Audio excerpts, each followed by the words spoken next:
I didn't go there looking for betrayal. I went there because I was considering moving in.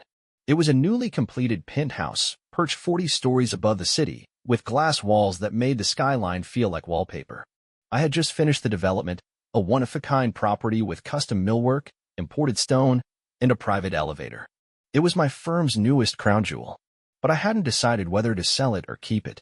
Sometimes, I hold on to one of my projects, live in it for a year or two, make it my own, then let it go when the next vision comes along. This one had potential. Enough space to breathe, and the kind of quiet only height can give you. I dropped by in the early afternoon to sit with it. No agenda, no client walkthroughs. Just time alone in the space I had built from concrete and blueprint. I stepped inside and closed the door behind me. It was quiet, almost too quiet. The kind that hums in your ears until you adjust. Sunlight poured in across the travertine floors. I walked slowly through the main room, admiring the details I'd obsessed over for months. Every corner was sharp. Every line was clean. And then I saw it. A scarf. Draped over the back of the low-slung velvet couch in the living room. It wasn't generic. It was burgundy, silk, and unmistakably hers. Emily's. She'd worn it to a gallery opening not 2 weeks earlier, paired with a sleeveless black dress and gold jewelry. She had joked that night about how the scarf made her feel Parisian but dangerous. I remembered the exact words. And now here it was, abandoned in a property she had no reason to be in. I stood there for a moment, staring at it. At first, I thought maybe she had toured the unit with a client. She occasionally staged properties for me, though rarely at this level. But I would have known. She would have told me. She always did. And that day? She had told me she was meeting friends for a late lunch near the marina. I didn't touch the scarf. I didn't call her. I didn't let my mind race. Not yet. Instead, I walked over to the kitchen island, unlocked my phone, and opened the app connected to the building's internal security system. It wasn't just one camera, it was an entire grid of discrete, high-resolution feeds installed throughout the penthouse. Living areas, hallway, entry, elevator vestibule, all with time-stamped cloud recording. I scrolled through the stored footage. Each unit in my company's luxury portfolio was protected by this system, not for spying, but for liability and security during construction and staging. The recordings were standard and time-stamped down to the second. It didn't take long to find what I was looking for. The day's log showed an access entry at 1:12 p.m. I loaded the relevant segment and waited. The elevator doors opened on screen. Emily stepped out. She was alone for precisely 2 seconds. Then a man followed. Younger. Muscular. Baseball cap, Jim Duffel, casual. I knew him, vaguely. I'd seen him once at her gym and once in our driveway when he dropped off a forgotten water bottle. Alex Turner. Her personal trainer. I remember how he shook my hand, too firmly, too eager. How he looked around the foyer of our house like he was cataloging it. The recording continued. Emily let him in with ease, like this was normal. Like she'd done it before. Her hand touched his arm briefly. He smiled and followed. They walked through the open living room, right past the couch where the scarf would later rest. I watched, in silence, as the feed captured every detail. She poured them both sparkling water from the fridge I personally had stocked for a high-end showing. They sat close on the couch, legs brushing. He leaned in. She didn't move away. There was no audio, but I didn't need to hear their voices to understand what I was seeing. Intimacy doesn't require sound. She touched his jaw at one point. He brushed a strand of hair from her face. She leaned in and kissed him. Long familiar. They disappeared briefly into the bedroom. When they returned, her scarf was gone from her neck. His shirt was untucked. She was smiling. 47 minutes passed between their arrival and departure. They stepped back into the elevator together. She adjusted her hair in the mirror, looked satisfied. He said something that made her laugh. Then the doors closed, and they were gone. I watched the entire recording 3 times. Not because I needed confirmation, I had that within the first 2 minutes, but because I couldn't believe how easily she moved in that space. It was my project, my decision, my uncertainty, whether to sell it or live in it. A space I was still mentally weighing, and she had already defiled it without a second thought. That was what hit hardest. Not just the betrayal, but the comfort, the ease. This wasn't a mistake. It wasn't a lapse. This was orchestrated. I closed the app, locked my phone, and stared out the penthouse's main window, where the sun hung low over the city. I'd spent a lifetime creating places like this, elevated, beautiful, composed. Now one of them had become the scene of a personal collapse I hadn't even seen coming. That night, Emily came home just after 7. She was cheerful, a little flushed, like she'd had wine. She told me about her lunch with friends, how they'd caught up, laughed too much, lost track of time. She apologized for not bringing back dessert. I smiled, said it was fine. Then I asked about her scarf offhand, casual. She paused. Oh, I think I left it in the car, she said, waving a hand. Or maybe I dropped it in the office. I'll find it. I nodded and returned to my emails. She walked past me, humming lightly. I didn't stop her. I didn't ask again. My name is Daniel Brooks. I'm 47 years old, and I've built over 2 million square feet of residential and commercial property with my name on the permits. People see me as precise, analytical, calm under pressure. I was all those things the night I watched my wife of 16 years kiss another man in the home. I was still deciding whether to claim for myself. But I wasn't calm. I was calculating. Because in that moment, something shifted. Not in her, but in me. I wouldn't confront her that night. I wouldn't ask her why. Instead, I would begin to quietly dismantle everything she thought was hers. Not in anger, not in vengeance, but in design. Because when you've spent your life constructing empires, taking one down requires nothing more than a blueprint. In real estate, the most dangerous mistake isn't building something poorly. It's assuming no one's watching while you cut corners. Emily thought she'd found a discreet way to rewrite our marriage, one afternoon appointment at a time. What she didn't realize is that I had spent decades becoming a man who sees everything. And I don't react in anger. I respond with design. I began with what mattered most, control. Emily's interior design brand, while elegant on the surface, was never an independent entity. Her logo was pretty. Her clients adored her. But the structure behind it, payroll, operating expenses, staging contracts, back-end access, it all lived under the umbrella of my company. My lawyers drafted the original documents. My team filed the paperwork. I allowed her autonomy for appearance's sake, but from a legal and financial standpoint, her empire was built entirely on my foundation. And I had just decided to pull the foundation out from under her. But carefully. She couldn't know it was happening. Not until it was already done. 2 weeks after the scarf, I invited her to my office. She arrived in a white blouse and tailored slacks, hair tied back. Professional. Composed. Charming. I had 3 large documents prepared and clipped neatly together. The language inside had been reviewed by my legal team twice. Deliberately dense, peppered with merger terms, liability protection clauses, and restructuring language that obscured the real purpose beneath it. The purpose was simple. She would sign away her company. I called it a streamlining update. Told her our tax attorneys had suggested we consolidate some of the smaller corporate entities into a cleaner flowchart for the fiscal year. All the back-end accounting gets easier. You won't notice a thing, I said, sliding the documents toward her. She didn't read it. Not thoroughly. She skimmed the cover page, flipped to the flags I'd placed for signature. Do I need to go through the whole thing? I smiled gently. Not unless you really enjoy legalese. She chuckled. God, no. 3 signatures. A date. 1 initial. And it was done. She handed the folder back with a satisfied little grin. Glad we could finally simplify some of this. You've been talking about it for months. I nodded once. Inside, I felt nothing but the cool, steady rhythm of execution. Because in less than 20 minutes, Emily had unknowingly signed over full ownership of her business. She had no legal authority left, no income from it, no access to the bank accounts tied to it. I had even reclaimed the trademark under a newly formed LLC 2 days earlier. And she had no idea. For the next 10 days, I let her believe nothing had changed. She posted design inspiration reels online, gushed about a coastal rebrand she was planning. She took a client meeting in Coconut Grove that she didn't realize had been passed to another designer the night before. I watched the delusion with clinical detachment. The real blow hadn't landed yet. This was just the air pressure shift before the hurricane wall hits. At the same time, I began quietly pulling the rug out from her socially. Emily's social status in Coral Gables was her armor. She was a darling of high-end real estate, invited to wine nights, charity brunches, and gala planning committees, not because of who she was, but because of who she was with. She forgot that. So I reminded the community. Subtly, strategically, I scheduled conversations with 2 people I knew would carry them forward, a gallery manager who owed me a favor, and a luxury home stager I'd mentored years ago. All I did was mention, offhand, casually, that Emily was stepping back from the business, and that some recent personal decisions might make clients think twice. Nothing aggressive, nothing defamatory, but in circles like ours, a whisper is more lethal than a headline. Now for Alex Turner. That wasn't just personal. It was poetic. I wasn't ready to expose everything yet. Not to Emily, and not to him. But I wanted pressure.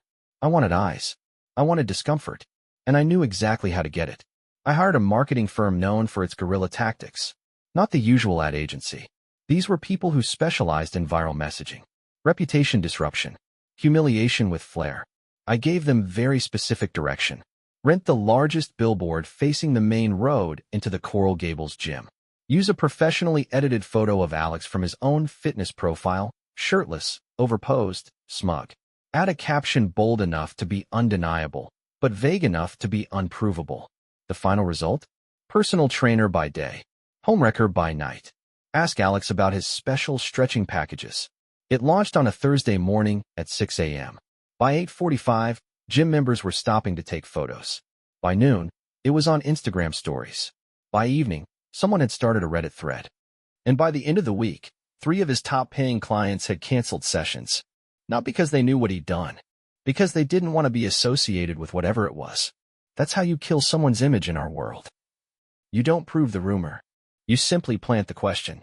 Emily saw it on the second day. She came home with her phone clutched in her hand, her face tight. Someone put up a disgusting billboard about Alex. I glanced at her without emotion. Really? What did it say? She hesitated. It's just ridiculous and vulgar. I returned to the spreadsheet open on my laptop. That's unfortunate. She studied me for a long moment, but she didn't say anything else. Because a part of her, a small, squirming part, was wondering. Did I know? Was that my billboard? And if it was, what else did I know? That night, she didn't touch me, didn't kiss me, didn't reach for my hand in bed. For the first time in weeks, she couldn't play the role. Because somewhere beneath the silk and the smirks and the lies, she felt the walls starting to shift. A person doesn't realize the roof is gone until it rains. Emily still wore the same smile, curled her hair the same way, poured her morning coffee with that same gentle flick of her wrist. But her steps were slower now. Her phone spent more time face down on the table. And when she scrolled through her calendar, it wasn't filled with bookings anymore. Because one by one, her world was vanishing and she hadn't figured out why. But she was starting to feel it. She would glance at me sometimes as if trying to solve a riddle. Eyes narrowed. Expression searching. I said nothing. I let the silence sit between us like cold marble. Because I didn't need to raise my voice. The consequences were speaking for me. It started small. She was locked out of her company email one morning. Probably a glitch. I offered over coffee. She nodded, distracted, and said she'd ask IT to reset her password, forgetting that she no longer had an IT team. It had been dissolved during the restructuring she had signed off on. That same afternoon, she tried to access her business account to pay for fabric samples. Insufficient access. She frowned at her phone, tapped again, tried from her laptop. I watched her from across the kitchen island. She didn't look up. She didn't ask me anything. But I could see it starting to dawn on her. She just didn't know where to look, or who to blame. The following week, she received a forwarded message from one of her former vendors. A polite, corporate-sounding memo. Dear client, please note that all staging, design, and interior consultation services previously managed by Emily Brooks Interiors will now be processed through Brooks Property and Lifestyle Group. We thank you for your continued partnership. She read it twice at the table. I was reading the paper. She lowered her phone slowly. Did you send out a memo about my company? I didn't look up. The legal team did. It was part of the consolidation. You signed off on it. Her silence was louder than anything I'd heard from her in weeks. She didn't argue. She didn't protest. She just nodded, tight and faint, and went upstairs. That evening, she didn't come down for dinner. Emily wasn't stupid. She was just late to the game. By the end of that week, she had finally spoken to someone who explained what the document she signed had actually meant. A friend in real estate. Maybe even a quiet call to a lawyer. I don't know. I never asked. But when she came into the living room on Saturday morning, her face had changed. No makeup. No facade. Just bare skin, red eyes, and a folded paper in her hand. I was reviewing contractor updates for a news site in Tampa. She stood across from me in silence. You took everything, she said, her voice barely audible. I closed my laptop gently. You signed everything, I replied. She swallowed hard. I didn't know. You didn't read it, I corrected. You trusted me not to lie. Because you were my husband, she snapped, emotion cracking through. We were partners. Were? I said calmly. And you chose someone else. She didn't deny it. She didn't have to. The color drained from her face. You watched us, she said, barely breathing. You knew this whole time. I nodded once. She took a step back, folding her arms like she needed to hold herself up. Why didn't you say anything? I looked her dead in the eye. Because you don't argue with a thief in your home. You let them finish. Then you make sure they never come back. She sat down across from me, stunned into stillness. I didn't plan it, she whispered. It just happened. I felt. I held up a hand. Not angrily. Just enough to stop the sentence. You felt ignored, I said. Taken for granted. You wanted more attention. You found someone who gave you flattery and sweat and compliments. I know. Her mouth opened slightly, unsure whether to defend herself or apologize. I don't need the story, I said. I lived the reality. She bowed her head then. Shoulders tense. Defeated. But I wasn't done yet. I reached into the side drawer of my desk and pulled out a thin envelope. Inside was a printed packet, simple this time. Short. Clear. Divorce papers. Every line reviewed. Every asset accounted for. Every protection in place. I placed them in front of her. She stared down at them, as if they were a death certificate. You'll see everything's in order, I said. The terms are clean. The business is no longer in dispute. The house will be sold. You'll receive a fixed settlement. A modest one. Her eyes flicked up. You're leaving me with nothing. No, I said. You left us with nothing. I'm just finishing what you started. She said nothing. She didn't cry. She just nodded, slowly, and walked out of the room with the papers in hand. That night, she didn't sleep in our bedroom. She stayed in the guest room. The door shut softly, but the silence afterward felt heavy, like a church after a funeral. I lay awake in our bed and stared at the ceiling. I didn't feel triumphant. I felt done, but I wasn't finished. Not yet. Because Alex Turner still had something he thought was intact. His illusion of power.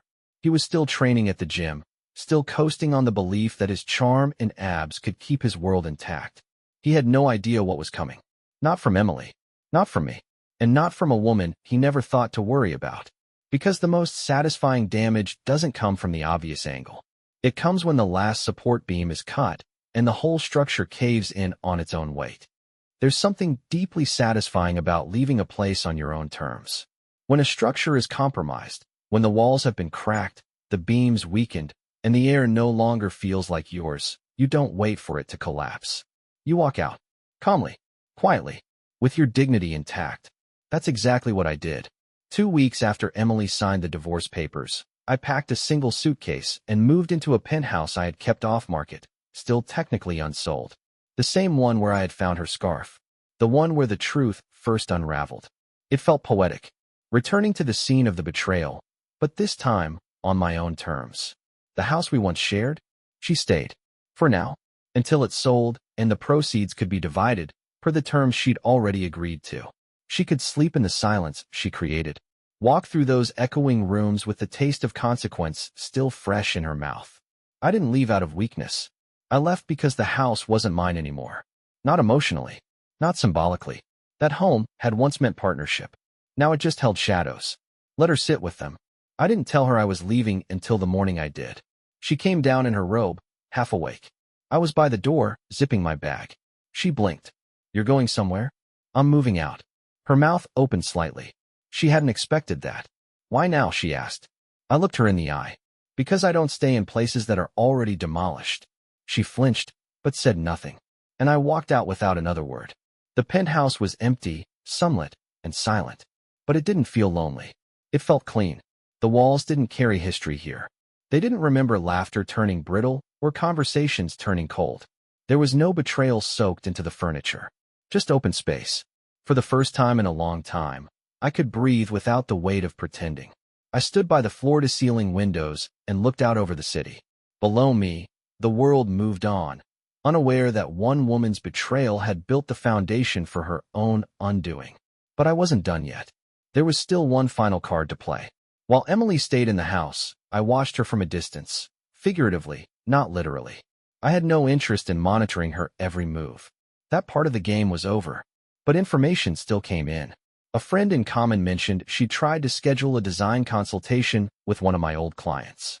She was politely turned down, told the project had been postponed, though it hadn't. Word had spread, quiet and subtle, that her professional credibility was no longer what it used to be.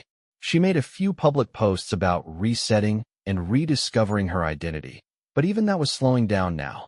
The likes were fewer, the comments sparser. She was starting to fade, but I didn't want her to vanish just yet. There was one piece left, one piece of truth she hadn't seen, one revelation that would hit harder than the divorce, the loss of her career, or the billboard.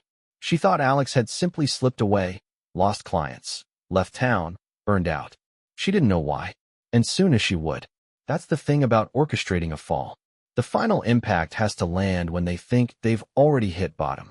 It's the second drop that breaks them, and I was still holding it. I didn't say a word to Emily after the divorce was finalized. There was nothing left to clarify. We had both signed. The house was under contract, and we were simply waiting for the sale to close. She stayed in it, per the agreement, until the transaction cleared and the funds were divided. I didn't care. That house was just a shell now, and I was finished living in ruins. By then, Emily's professional life had flatlined. She still dressed the part, linen blouses, delicate earrings, styled hair, but the clients were gone. The emails had dried up. She posted occasionally about new creative directions and private projects, but it was hollow. No new work. No new contracts. She was trying to preserve the illusion of relevance, hoping that if she looked composed long enough, someone would believe she still mattered. But the interior design world, especially at the high-end level, thrives on discretion and reputation. Word gets around. Quietly, always. But it moves fast. And people who make a mess inside clients' lives don't get second chances in their living rooms.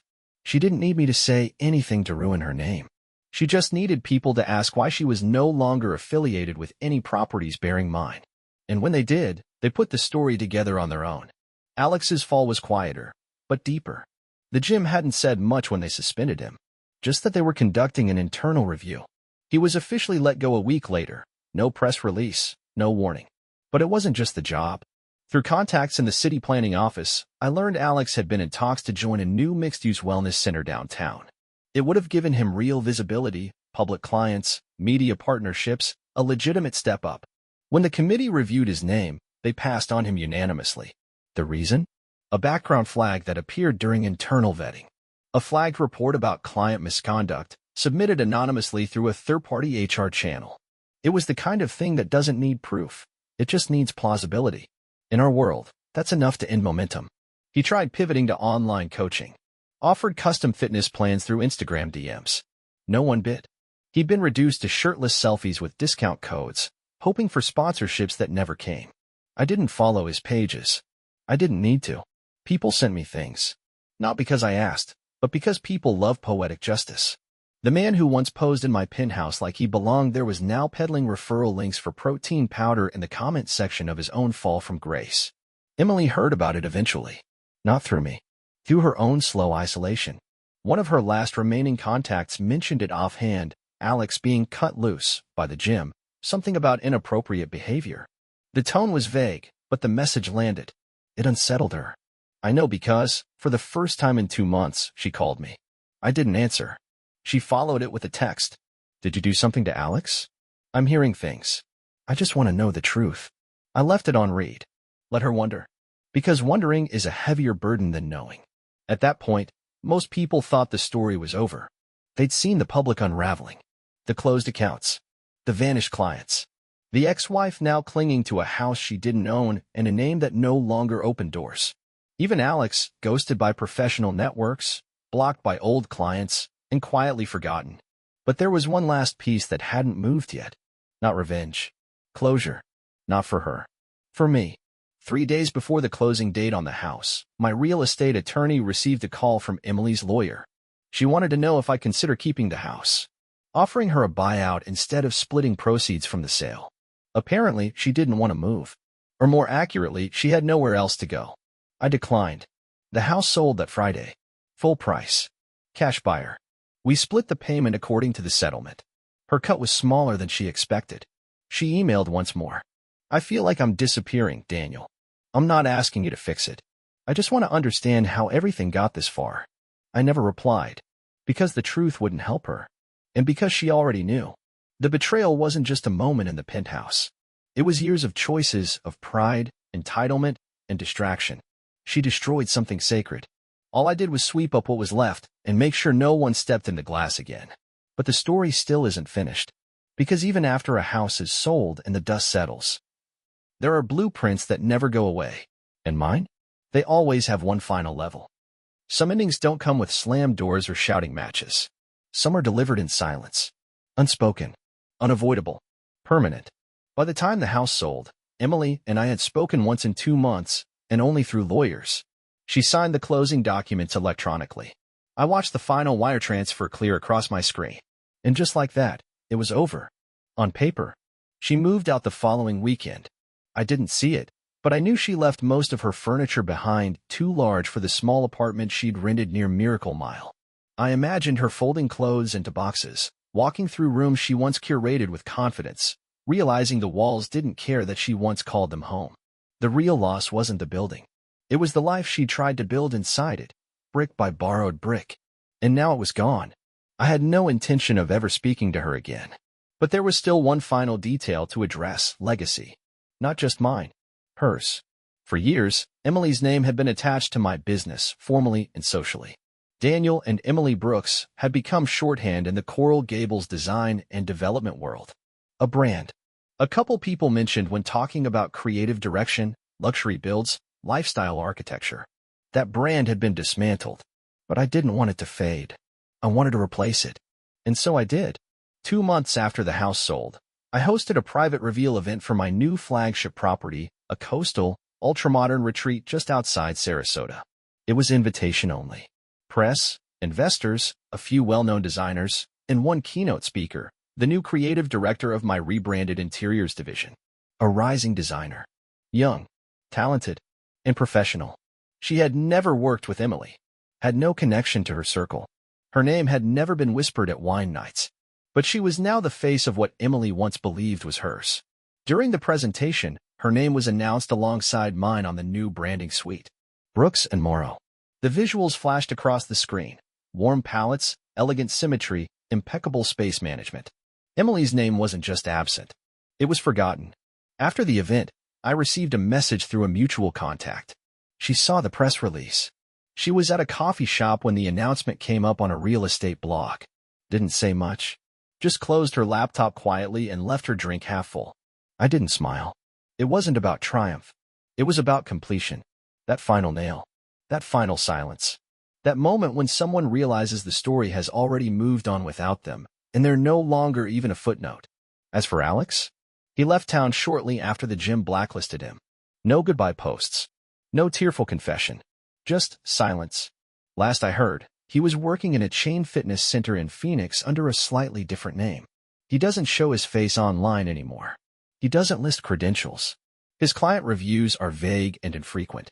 He exists in the margins now. And if he ever climbs back up, there's a digital trail that will always lead back to what happened here. That billboard? Still circulating in Google image results. There are some stains you can't scrub. People often ask me if I regret anything. If I miss her. If I ever wished I had just confronted her that day in the penthouse and walked away. But here's the truth. Confrontation is for people who want closure. I didn't want closure. I wanted consequences. And I wanted control of my name, my company, my peace. Now I have all three. I still live in the penthouse. I kept it. Sometimes, in the quiet, I walk to the window and look out over the skyline, just like I did that day when I first found her scarf draped over the back of the couch. Back then, I thought I'd lost everything. Now I know. I was just clearing space.